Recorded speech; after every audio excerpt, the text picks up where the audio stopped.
So, Julia, thank you so much for taking time to visit with us today. As I just mentioned, we really we want to preserve the history of Central Missouri Community Action, and there are so many people that have contributed so much to this organization. We wanted to have some conversations with people and share that with the rest of the world, and kind of bask in your glow a little bit. Mm-hmm. So I just really want to kind of pick your brain a little bit about your experiences and the highs and lows of your time with what was then Central Missouri County's Human Development Corporation.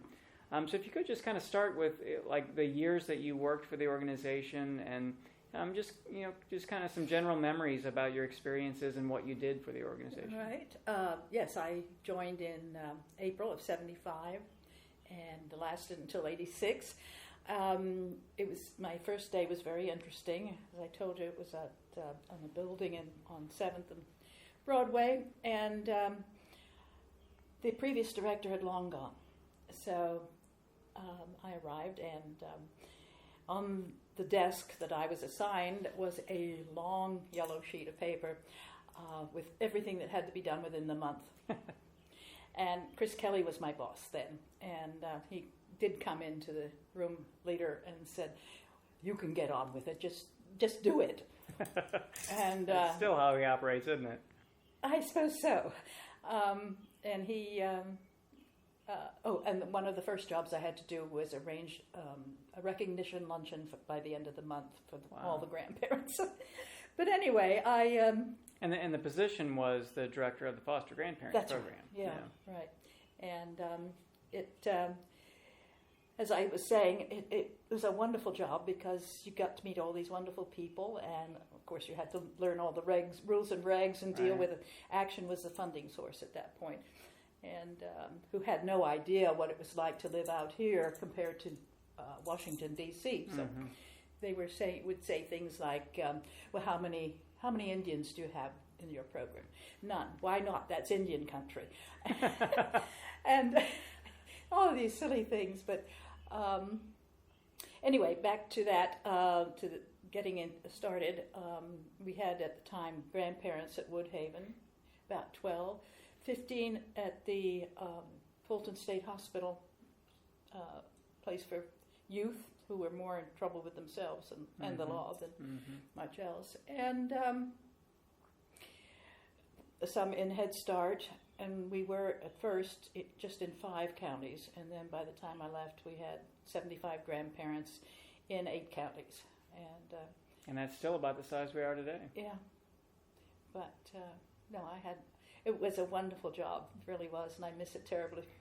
Well, and so now you serve on the Foster Grandparent Advisory Board, so you at least still get a taste of it. Mm-hmm. When did you join the board?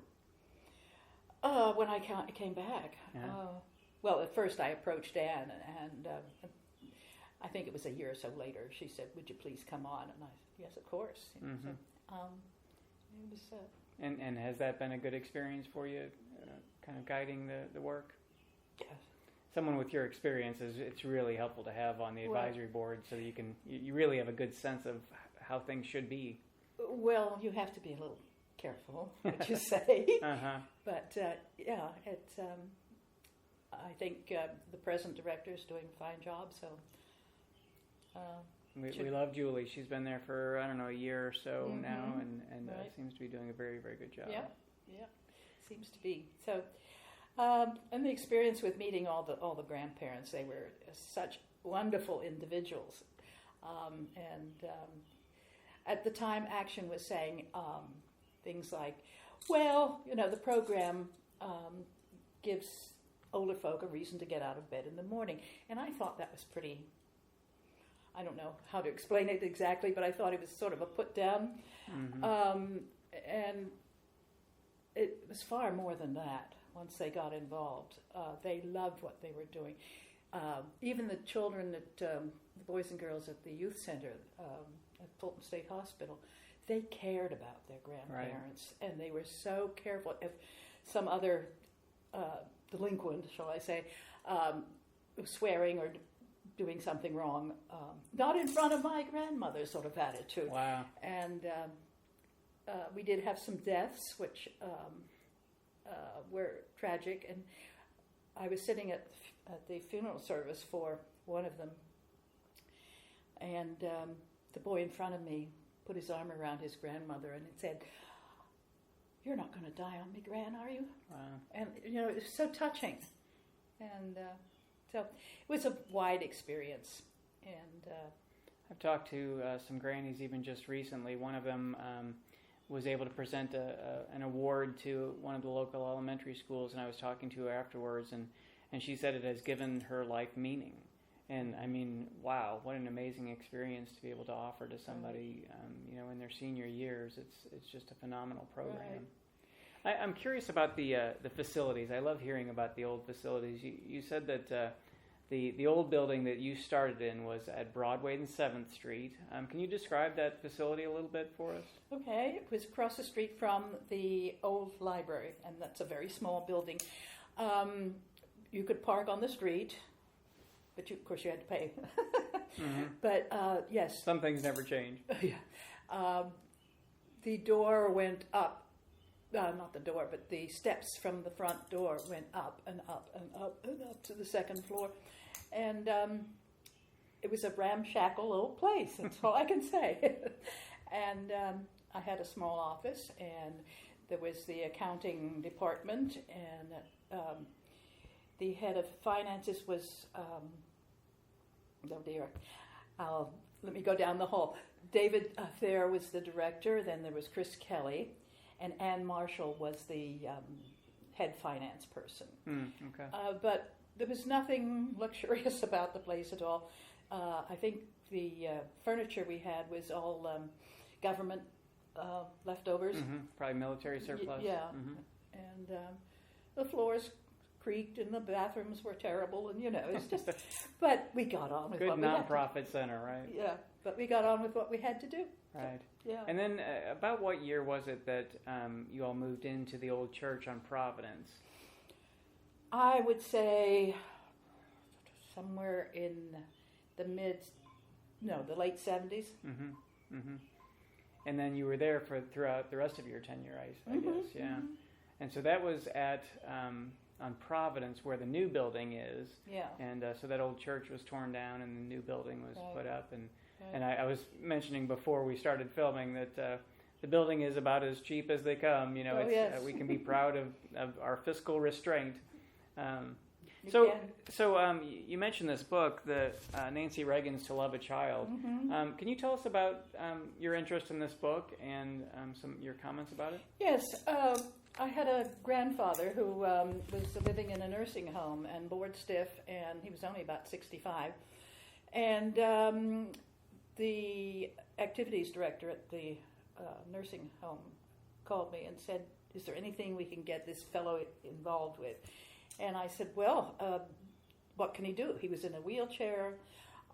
He was paralyzed on one side, but obviously needed something to do. He was bored stiff. And I said, the KinderCare place was down the street from there. And I said, what about wheeling him up and down every day if he likes it once he's there? And then he can that will give him great pleasure. Well, I talked to Robert, as his name was, and he said, "I'm a bachelor. What do I know about children? I don't think I..." And I said, "Why don't you give it a try?" So he tried it, and he fell in love with the place. And immediately he could just manage with one hand to do some work with wood and nails and that sort of thing. So he had the children building airplanes and what have you. Anyway, the doctor said, "You'll never walk again." Well, the children started to say, "Why can't you walk? Why don't you get up out of that chair and walk?" And he started working, doing that, getting out of the chair. And at the nursing home, he'd get everybody else excited by saying, "Come on, let's all get up and walk down the hall." Wow. Anyway, doctors couldn't. He finally got rid of the chair, the cane. And he got so well that he decided to go back to his farm. He came from Montgomery City. And I just decided to, since everybody was concerned about the work that was being done for the children. Nobody was writing up anything about what was happening to the older person who had some handicaps. And so I wrote up all about Robert and how wonderful he'd been and sent it into action, thinking nothing more of it. And apparently at that point, Nancy Reagan decided she was going to write a book about the foster grandparents and selected my story on Robert. Amazing. And that's in chapter 2, you said. Yes. Not only that, but those of he was so proud. He was 16 out of, I don't know, the rest of the numbers of foster grandparents across the nation, and he was thrilled to death. Amazing. And so everybody who was in the book was invited to the White House for a picnic on the lawn the next year, and that was very, very wonderful for the grandparents. And Nancy Reagan actually shook his hand and sat next to him, and I shook her hand. And then along came old Blue Eyes, Frank Sinatra, right behind. Oh my gosh! So the tent must have had a good 500 people. It was huge. Yeah. And the meal was good.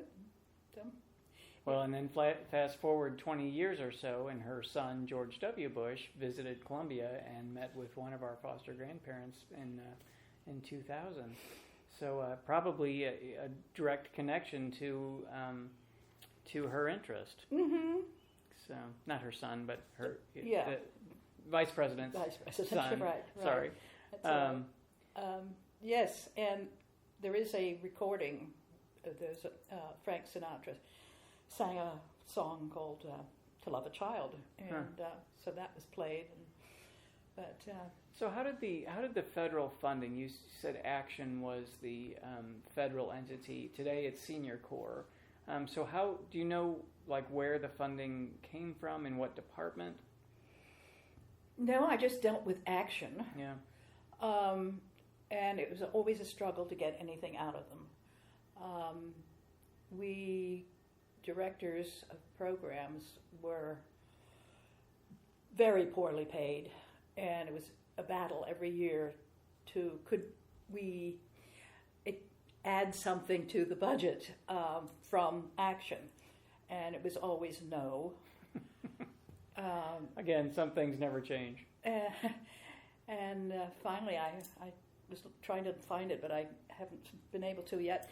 I wrote a long poem, got up and read all about it, how difficult it was to work for this agency. I don't know how I had the nerve to. They were sitting right there.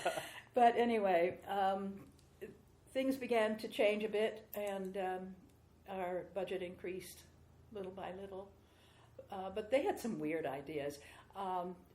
Another point, to help fund the program, I got in touch with some labor unions.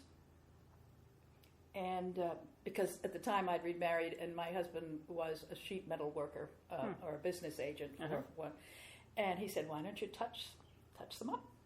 So sure enough, we got enough money for a van to transport the grandparents in Columbia, and I needed some monies to run it, and so I called Action actually, and said, could we have some money to?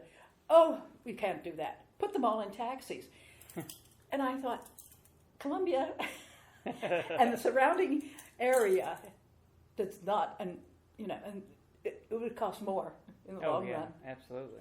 So, totally pointless remarks, but we still struggle with the federal government and some of our funding. As important as it is to be able to serve the community, as I mentioned before we started, they're not exactly innovative or creative, and it's up to local communities and local community action agencies to really figure out how best to apply funds and to be creative like that. I mean, that's the way things get done. Is you look outside the box, you look outside of what the traditions are, and make it work. And, I had, Mike Paquette was on board then, and David apparently said to him to do something about a food bank. And okay, where are we going to put it? And I think there was a food pantry of some kind, but I'm not sure what the connection is there, whether it was absorbed by the food bank itself, but where to put the supplies. And thanks to my husband, he knew George Hewlett, who is still on the council, Foster Grandparent Council.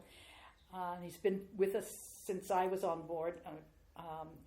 And he said, oh, I have a warehouse over on Sexton, and that's where you can start putting things. And so it was thanks to him, really, that Mike could get all the supplies and put them somewhere. And that's how it started, but that would have been in the late 70s. Sure. So that was the beginning of what is today the food bank. And I think George is pleased that we get the information out correctly. Right. Sounds like you had a good habit of doing that. Well, and learned very quickly where you could, pull a few strings and get on with it. Yeah. So, yeah. But well, do you have any particularly fond memories of your time with HDC and foster grandparents? Anything that stands out in your mind? It all does. Yeah. It was, as I said earlier, it was not a job to me. It was pure pleasure to go to work, and David was very good. If I could not come in and just go out and spend the day out, and so it was just a joy. And when I'll just mention this, when my husband and I were having some troubles, I could leave him and come to the office and forget about that. And so it was a way of easing the anxiety of a marriage that was going. Yeah. Well, it's such important work, so it's good to have the kind of the passion for the work, so that it's not a job. It's right. What you do. It's what you enjoy. And, now I'm surprised I was hired in the first place. I had been working for Oates. And but apparently, did you ever know who ran Oates? Peter Schauer. Yeah, I believe so. And he got in touch with Chris Kelly and said, "Hire this girl." So. Wow, and there you have it. Wow. So Chris Kelly has been a longtime friend of Central Missouri Community Action. Do you have any inside scoop or dirt on him that you could share? No dirt, no. But David and I and Chris and his wife used to get together for Saturday bridge night, which put me in terror because I'm not a very good player of bridge. But it was kind of fun, and they used to have picnics out on the lake where they used to live. No, he was a very pleasant person, but he certainly expected me to get on with it. And there was that list, and I managed to get through it. So. That's fantastic. Well, Julie, I don't feel like I could do the work that I do today if it weren't for the kind of work that you've done in the past and some of the colleagues that you've mentioned. You laid such a strong foundation for our organization, and I hope that we have another 50 years. I hope we can end poverty before 50 years, but we may not be able to, and in the meantime, we're going to do everything we can to serve our communities and help people who are struggling.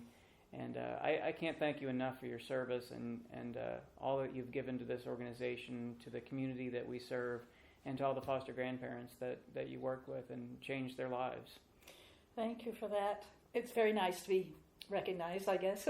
The only time anything nice, aside from what you've just said, was Chris Kelly. 2 years ago, we had the Foster Grandparent Recognition Luncheon, and I invited him to come. And he got up and spoke and turned to me and said, "This is Julia's program. If it hadn't been for her, you wouldn't be here." Wow.